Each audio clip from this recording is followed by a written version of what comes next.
Selamat siang pemirsa, kembali lagi bersama saya Nadib Prastama dalam Liputan 20 yang akan menemani Anda hingga 30 menit ke depan. Bingung memilih santapan siang Anda? Kulineran di sekitar kota Tangerang ini bisa menjadi jawabannya. Selain lezat dan nikmat, harga yang ditawarkan juga relatif terjangkau dengan variasi rasa yang tak kalah beragam. Rekan saya Aldinda akan menunjukkan rekomendasi tempat kuliner menarik yang ada di sekitar kota Tangerang. Pemirsa, saat ini saya sedang berada di salah satu lokasi kedai laksa di mana tempatnya bisa kita lihat sangat bersih dan nyaman dan juga terdapat aksen-aksen Betawinya yang membuat saya dan pengunjung di sini tertarik untuk makan di tempat ini. Nah, daripada lama-lama mending kita langsung cobain yuk.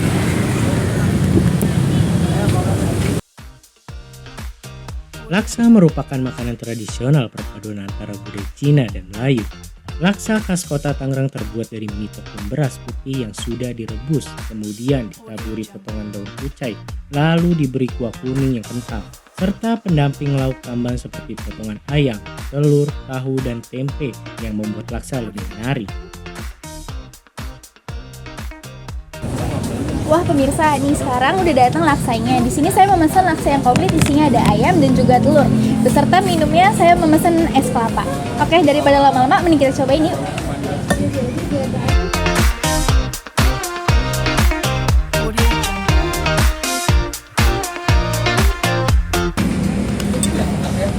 Rasa dari kuahnya ini cukup gurih karena dia dibikinnya pakai santan. Dan perpaduan antara mie dan kuahnya itu sangat cocok banget. Karena saya suka pedas, pecinta pedas, jadi saya memakai sambal biar rasanya lebih nampol.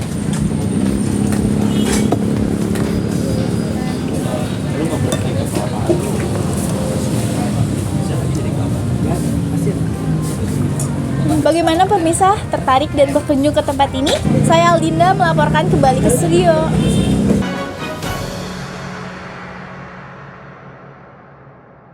Baiklah pemirsa, itulah salah satu destinasi wisata kuliner di kota Tangerang yang wajib dicoba saat akhir pekan. Berbicara mengenai akhir pekan, berikut merupakan destinasi kota Tangerang untuk menghabiskan akhir pekan Anda. Menikmati keasrian taman di saat akhir pekan merupakan kebiasaan masyarakat di kota Tangerang akhir-akhir ini. Jalatreng River Park adalah salah satu destinasi wisata akhir pekan yang mungkin bisa pemirsa kunjungi. Kami sudah terhubung langsung dengan rekan kami, Raffi Aldi, di lokasi. Ya, bagaimana Raffi Aldi? Baik, terima kasih Saudara Nadib. Kami sedang berada di Taman Jalatreng River Park yang berletak di Jalan Teknosetu, Tangerang Selatan. Banyak pengunjung yang datang ke tempat ini, biasanya untuk mengisi dan mengakhiri akhir pekan mereka dengan berolahraga, rekreasi, bertamasya, dan juga menikmati keasrian daripada taman itu sendiri. Tak hanya itu, di sini juga terdapat fasilitas taman yang bermain anak-anak. Nah, bagi kalian yang ingin berwisata bersama keluarga, di tempat inilah menjadi rekomendasi yang bisa kita kunjungi di kota Tangerang. Yuk kita cari tahu ketertarikan dari pengunjung di taman ini.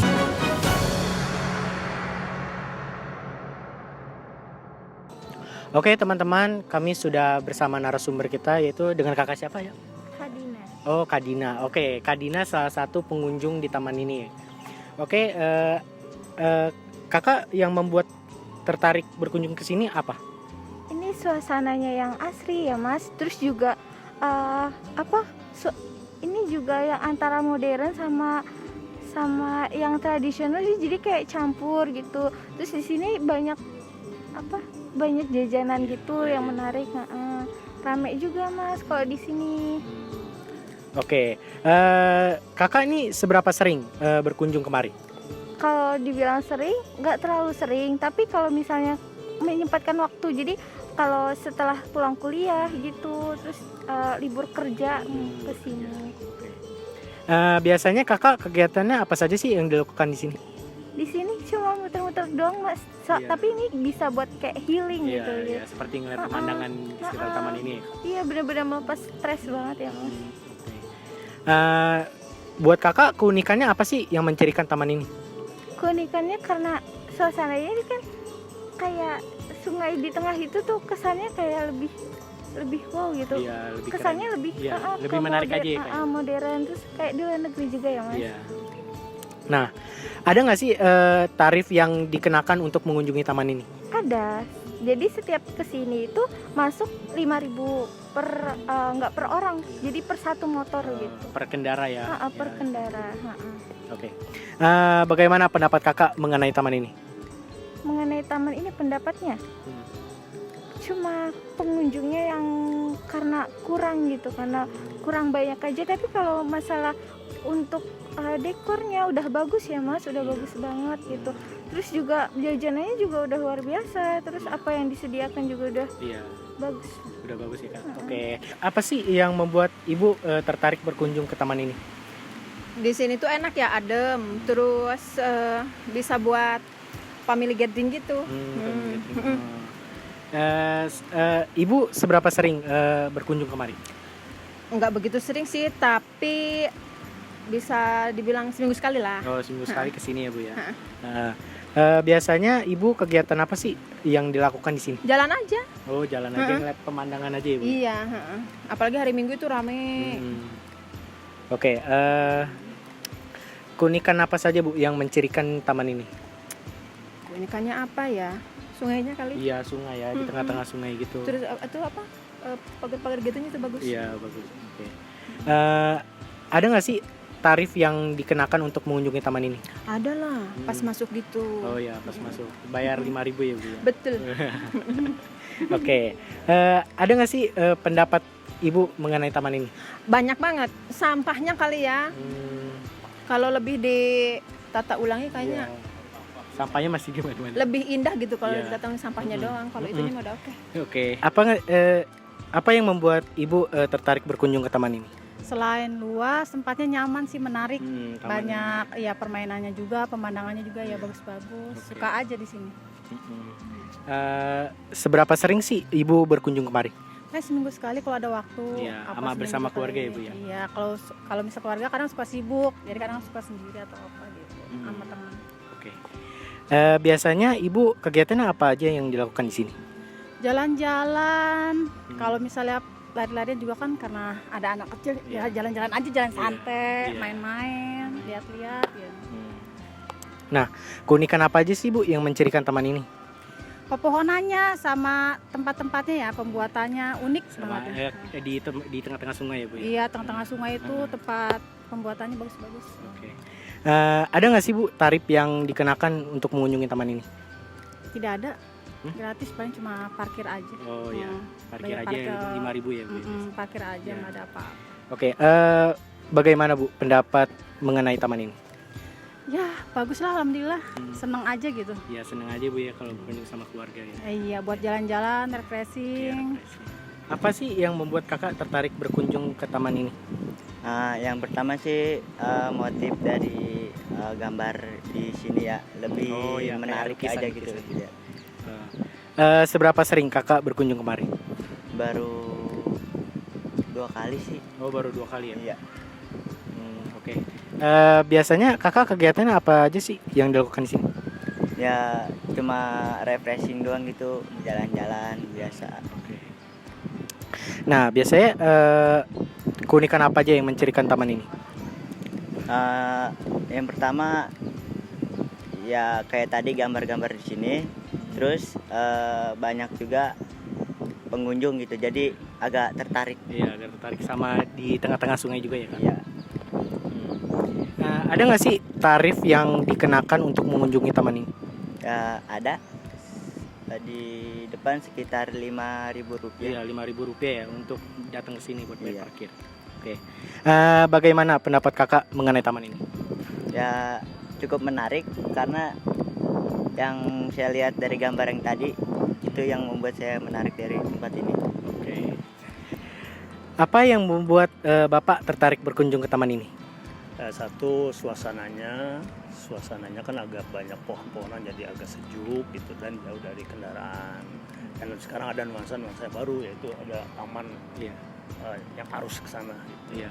Itu aja. Oke. Bapak seberapa sering berkunjung kemari? Ya kalau sering sih ya boleh dibilang sebulan bisa sekali gitu. Sebulan sekali ya? Sebulan sekali lah. Setiap hari Minggu Bersama aja. keluarga ya Pak? Iya, kalau hari Minggu tuh rame sama keluarga. Kalau ini ya udah berdua aja sekalian jalan santai aja. Nunggu maghrib. Iya, oh iya. Sore. Iya.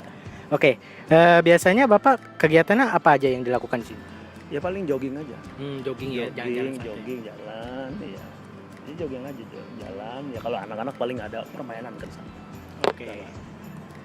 Nah, keunikan yang mencirikan taman ini apa, Pak? Kalau dulu taman ini ya bala. Kalau sekarang kan uniknya kayak di suasananya kayak di luar gitu dah, di luar negeri gitu misalnya. Ada semacam bangku-bangku itu, cuman sayangnya airnya aja. Oh, airnya Iya, kalau di luar negeri kan airnya jernih, nah itu airnya keruh gitu aja. Oke. Nah, ada nggak sih Pak tarif yang dikenakan untuk mengunjungi taman ini? Kalau tarif nggak ada, cuma ada parkir aja. Oh, parkir aja ya, bayar 5.000 ya, Pak? Ya 5.000 atau 3.000. Ya, per motornya Iya, apa per per motor mobil? atau per mobil. Oke. Nah, bagaimana pendapat Bapak mengenai taman ini? Ya, taman ini cukup baik untuk selain untuk wisata orang-orang Tangsel lah. Untuk wisata sederhana dan murah meriah. Iya, Apalagi pada hari Sabtu Minggu itu ramainya minta ampun. Ramai. Ramai. Dari jam 6 pagi sampai jam sore itu ada terus. Oh. Dan kadang-kadang ada keluarga bawa keluarga banyak dibawa di atas sana kayak suasana kayak puncak. Oh, Jadi gitu dia ya. gelar tiker gelar. gitu. Oh, banyak ya Pak yang Iya, seperti itu ya, jadi Pak? suasana ya kayak seperti puncak aja lah. Cuman di Tangsel aja. Iya, cuma Tangsel Iya. ya. Versi sederhana ya, Pak. Nah, itulah pemirsa hasil pendapat dari pengunjung Taman Jalatreng River Park. Gimana pemirsa? Sudah tertarik untuk berkunjung? Saya Raffi Aldi melaporkan kembali ke studio.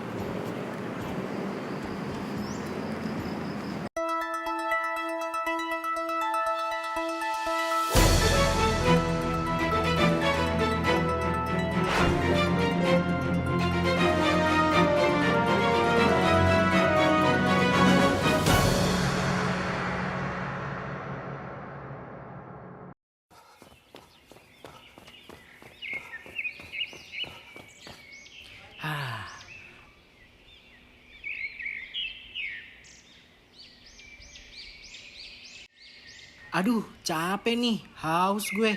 Aus bang, Loh, kok tiba-tiba ada lu sih? minum nih. Wah, apaan nih?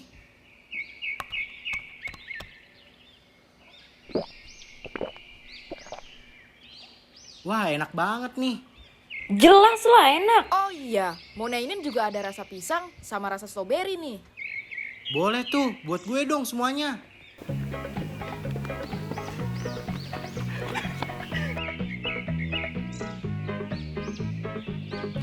Turu. Mau nainan bikin semua orang gak rela bagi-bagi.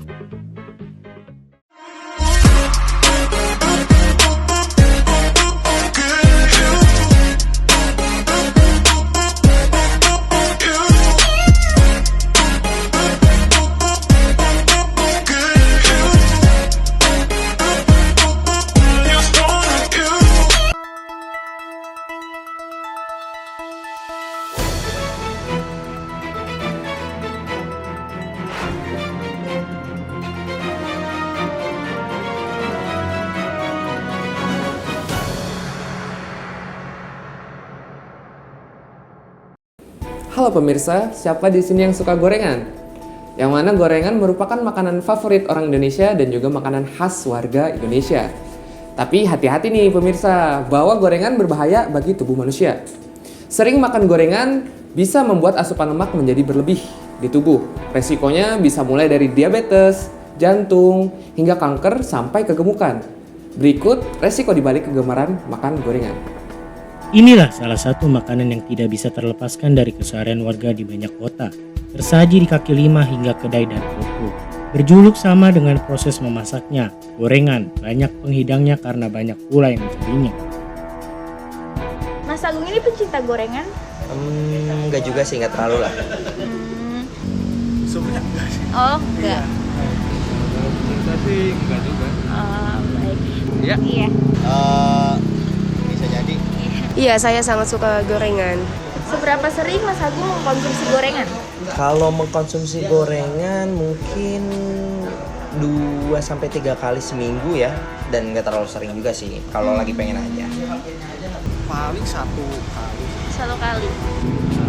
Saat lagi pengen makan gorengan, setiap hari. Setiap hari. Hampir setiap hari ya? Hampir setiap hari. Saya mengonsumsi gorengan bisa seminggu 3 kali ya. Tahu nggak sih Mas, ternyata kalau terlalu sering mengkonsumsi gorengan itu berbahaya. Oh ya? Iya. Mungkin tahu juga ya, karena sesuatu yang berlebihan pasti nggak baik lah ya buat kesehatan, apalagi gorengan gitu, minyak semua. Kalau makan gorengan emang iya sih. Iya kan? Iya. Iya. Kurang tahu juga. Tahu, karena itu bisa merusak kesehatan diri kita sendiri. Apa sih yang Mas merasakan jika terlalu berlebihan mengkonsumsi gorengan? Kalau yang saya rasain sih pribadi, kalau saya kebanyakan mengkonsumsi gorengan, pertama yang saya rasakan itu mual. Karena karena mungkin dari minyaknya ya, minyak dari gorengannya kayak ngerasa licin-licin gimana gitu di tenggorokan, dan ya biasanya kalau berlebihan sih kebanyakan mual gitu sih. Kalau makan gorengan itu tenggorokan sih, Bang. Tenggorokan ya, kayak panas dalam gitu ya. Kadang agak ada dah. Iya, karena itu pasti kayak berminyak gitu ya. Benar. Oke. Ya kan masih terlalu banyak minyak ya kan. Iya. Jadi gimana kan badannya ya. Buat tenggorokan pun nggak iya. Kolesterol naik. Kolesterolnya naik. Ya. Baik. Paling kayak enak gitu ya, enak. Enak ya, terlalu banyak dari minyaknya itu ya. Karena gorengan itu dibuat dengan minyak, yang minyak terlalu berlebihan, jadi dia bisa mengakibatkan tenggorokan kita jadi gatal, batuk gitu seperti panas itu. dalam gitu ya. Iya. Kegemaran masyarakat Indonesia pada makanan bersantan dan makanan digoreng memang cukup tinggi. Padahal apapun bahan makanan jika bercampur dengan minyak dan melewati proses pemanasan membuat kandungan lemaknya tinggi, termasuk lemak jenuh. Asupan lemak jenis ini dalam jumlah berlebih bisa memicu timbulnya penyakit tidak menular seperti kanker, serangan jantung, diabetes, dan kegemukan. Sejumlah penelitian juga membuktikan bahwa mengkonsumsi dari makanan yang diproses mulai digoreng lebih dari 4 kali seminggu dapat meningkatkan risiko obesitas. Dan Indonesia sudah masuk dalam daftar 10 negara dengan penderita obesitas tertinggi. Belum lagi tak jarang yang digunakan untuk menggoreng dipakai berulang-ulang. Ditambah faktor kebersihan yang kerap tidak terjaga, di luar itu banyak cara pengolahan orang Indonesia yang membuat kadar lemaknya di dalamnya bertambah. Setiap perubahan kecil dalam pola mengkonsumsi baik kualitas maupun kuantitas dapat berdampak besar dalam mengurangi kandungan lemak pada makanan juga tertentu, mengurangi faktor resikonya. Nah, pemirsa, satu gorengan ini mengandung 2,8 gram jenis lemak. Nah, lemaknya ini penyumbang terbesar untuk penyakit jantung. Penyakit yang disebabkan oleh gorengan ini contohnya seperti obesitas, stroke, dan serangan jantung. Penyakit ini dapat dihindari dengan cara yang alternatif, contohnya seperti memasak dan mengolah gorengan tersebut sendiri di rumah. Saya Aldinda melaporkan kembali ke studio.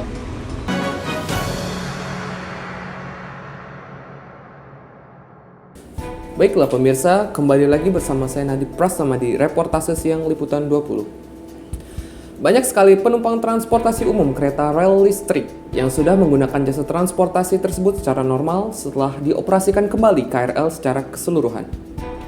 Yang mana hal ini menimbulkan kepadatan pada arus pergi maupun pulang.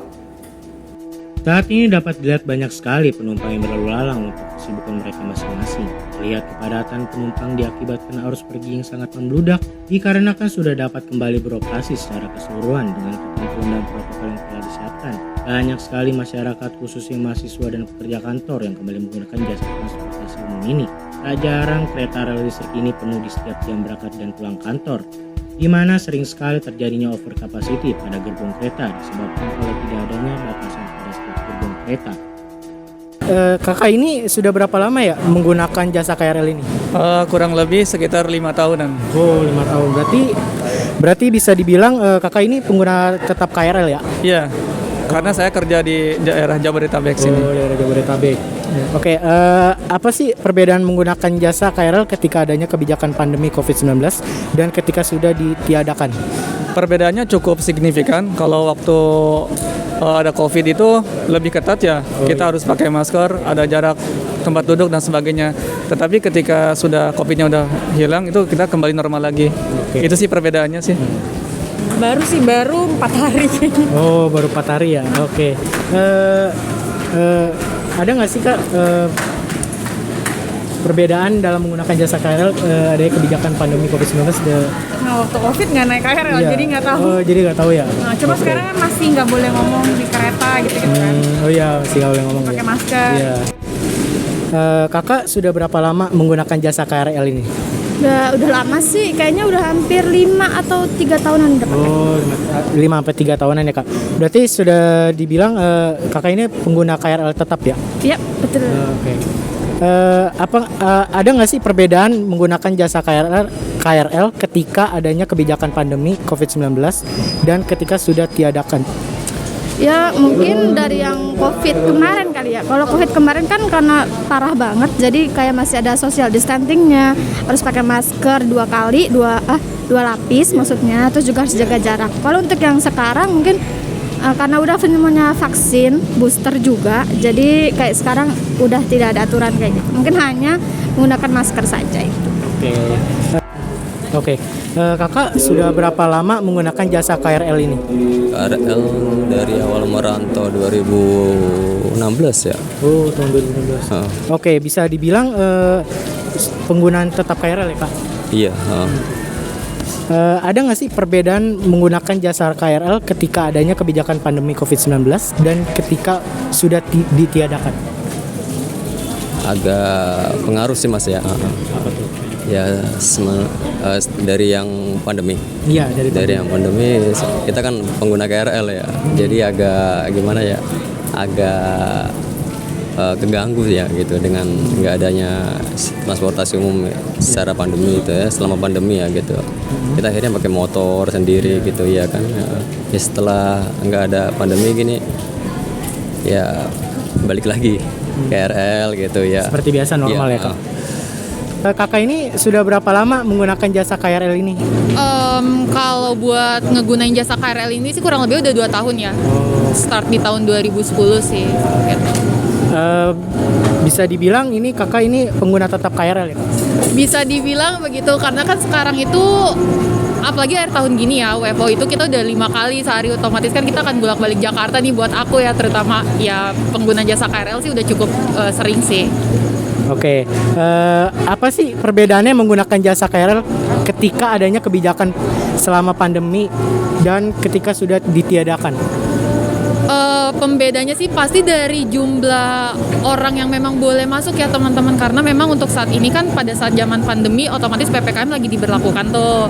Nah nggak akan mungkin seramai yang mungkin sekarang teman-teman lihat juga gitu sih, karena kalau sekarang itu pas PPKM udah ditiadakan jadinya udah nggak ada batasan sih, duduknya kita udah nggak berjarak gitu kan, terus anak kecil sudah diperbolehkan naik KRL, jadi agak lebih padat aja sih. Oke.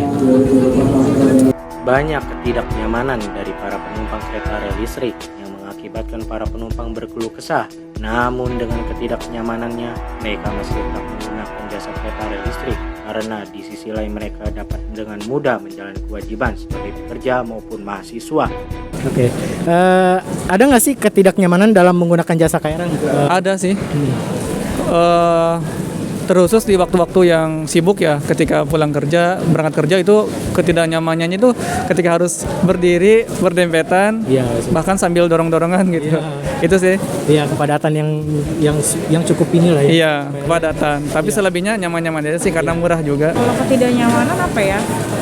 Paling ini aja sih, penuh di rush hour gitu-gitu. Terus sebenarnya kalau secara waktu itu udah cukup lengkap sih. Oke.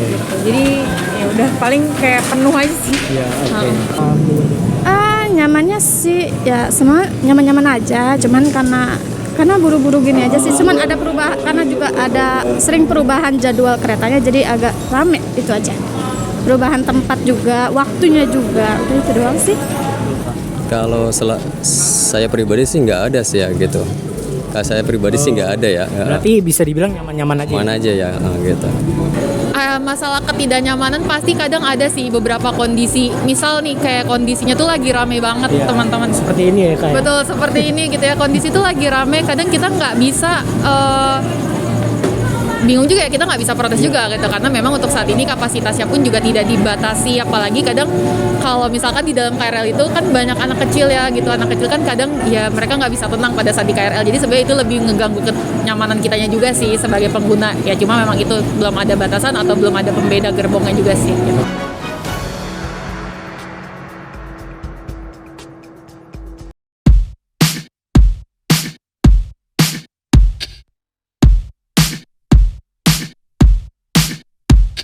Kok kulitmu cerah?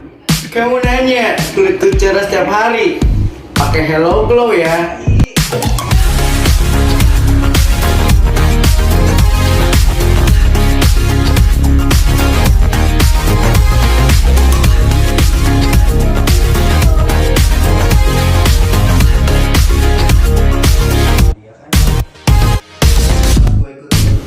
Cerahkan kulitmu dengan Hello Glow.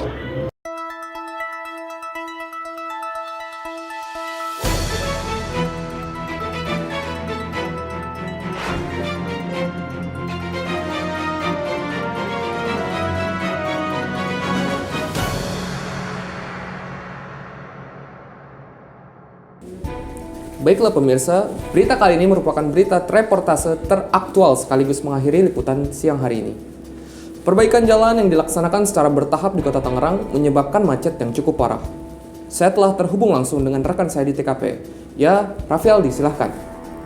Ya, terima kasih kepada Saudara Nadib yang berada di studio. Saat ini saya berada di Jalan Raya Lego Karawaci yang bertepatan di depan Komplek Islamic Village.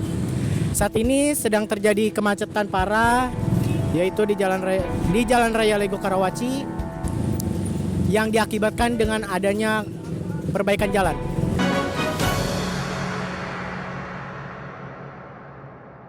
Nah, di sini saya sudah bersama Bapak Budi, seorang petugas Disab. Nah, di sini pertanyaannya apa penyebab kemacetan di jalan ini, Pak? Jadi penyebab kemacetan itu bisa beberapa faktor. Satu, kapasitas jalan, lebar jalan. Yang adik-adik lihat di sana itu ada namanya bottleneck dari lebar menuju penyempitan. Nah, kedua, volume kendaraan. Volume kendaraan itu bisa mengakibatkan kemacetan juga, volume kendaraan. Kemudian perilaku pengemudi. Bisa itu motor, roda 2 ataupun roda 4. Ataupun pengendara angkutan-angkutan besar. Ini perilaku, soal perilaku. Kalau dari luas jalan, kemudian dari volume kendaraan, dan juga dari perilaku. Perilaku bisa karena ugal-ugalan, bisa karena tidak mematuhi peraturan lalu lintas, atau satu lagi kecelakaan lalu lintas. Itu. Nah, pertanyaan selanjutnya itu bagaimana sih Pak menangani kemacetan di jalan ini? Ya, kami dari Pemda setempat ada beberapa satuan petugas lalu lintas yang diterjunkan langsung ke lapangan untuk mengatur. Itu. Tapi petugas itu tidak hanya petugas saja yang bergerak. Di samping itu juga pengendara juga harus ikuti rambu-rambu lintas dan dari arahan petugas lalu lintas. Nah, efektif nggak sih Pak jika diberlakukan one way atau apa harus dialihkan di jalan lain gitu? Itu namanya dalam dunia transportasi namanya rekayasa lalu lintas. Rekayasa lalu lintas itu dilaksanakan oleh Disub, tapi didampingi oleh di kepolisian lalu lintas. Nggak bisa kita berjalan sendiri, itu harus didampingi dari kepolisian lalu lintas. Kalau untuk masalah efektif dan efisiennya, itu ada nanti diukur volume kendaraan dengan simpang jalan. Ada itu. Nah, dimulai jam berapa sih Pak mulai kemacetan ini? Kemacetan itu biasanya jam berangkat kantor dan pulang kantor. Oh iya Pak, berarti sekitar jam 4 sorean ya Pak? 4 sore pagi berangkat kantor dan pulang kantor. Ya, terima kasih kepada Bapak Budi ya, pada sekaligus petugas Disab yang mengatur lalu lintas saat ini. Ya, itu saja laporan dari saya, Raffi Aldi Fajri Rosidi, melaporkan. Baiklah pemirsa, mungkin sekian kabar pada siang hari ini. Ikuti pembaruan selanjutnya di Liputan 20. Saya Nadib Prasama, selamat siang dan sampai jumpa.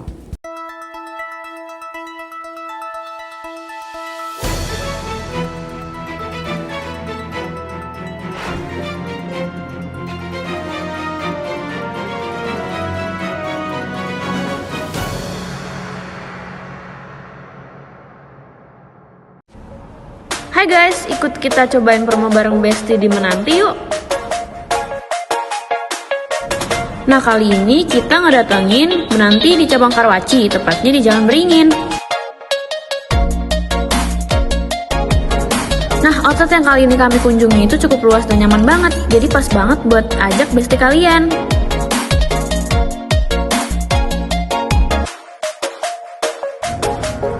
Pilihan menu yang ditawarkan cukup bervariasi, tentunya dengan harga yang pas banget di kantong kalian. Nah, pastinya pelayanan yang diberikan oleh baristi pun sangat baik dan cukup ramah. Jangan lupa pakai promo Bestie, yaitu dapat promo 30%. Nah, di sini kita beli mango honey boba, Oreo milk tea, dan juga matematika.